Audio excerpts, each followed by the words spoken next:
제10호 태풍 산산이 일본 규슈 남부에 상륙했습니다.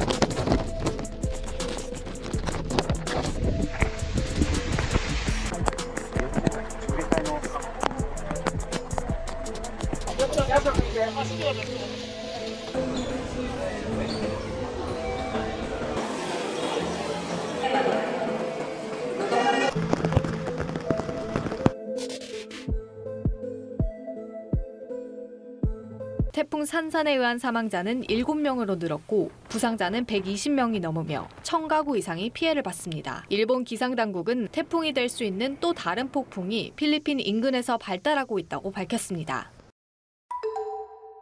일본 미야자키 현에서 규모 7.1의 강진이 발생했습니다. 어젯밤 일본 수도권에선 규모 5.3의 지진이 발생했습니다. 오늘은 홋카이도 북북동쪽 해역에서 규모 6.8의 지진이 발생했습니다. 일본 도쿄 북동쪽 이바라키 현에서 오늘 새벽 0시 50분쯤 규모 5.1의 지진이 발생했다고. 우리가 기억하는 일본의 가장 강력한 지진, 아마 2011년 동일본 대지진이 아닐까 싶은데요. 규모 9.1, 사망자 수 19,759명, 실종자 수 2,500여 명. 이때 파괴된 원자력 발전소는 아직 골칫거리로 남아있죠.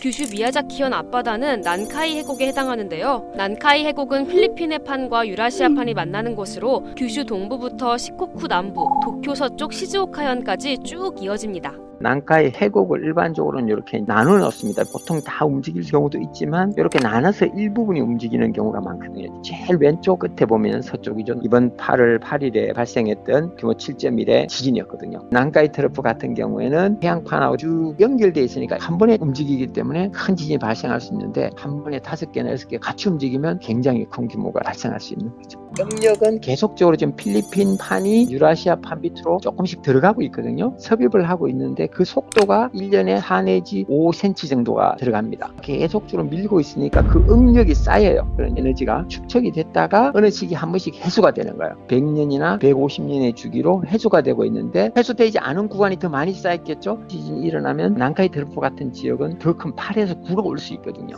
그렇기 때문에 경고를 지금 보낸 걸로 알고 있습니다. 비교적 지진에 익숙한 일본임에도 난카이 지진을 가볍게 넘길 수 없는 이유는 도카이에서 발생할 지진이 연쇄 지진의 시발점이 될 수 있기 때문입니다. 도카이 지진을 시작으로 도난카이, 난카이까지 연쇄적으로 지진이 일어난다면 예측되는 규모는 9. 일본 최대의 지진으로 꼽혔던 2011년 동일본 대지진과 맞먹는 규모입니다.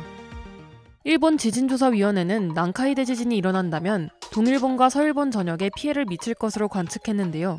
최대 34m에 달하는 해일, 소실되는 건물 240만 채, 이재민 950만 명, 피해액 최대 220조 3천억 엔, 일본 국가 예산의 2배, 2011년 동일본 대지진의 피해를 아득히 뛰어넘는 수치입니다.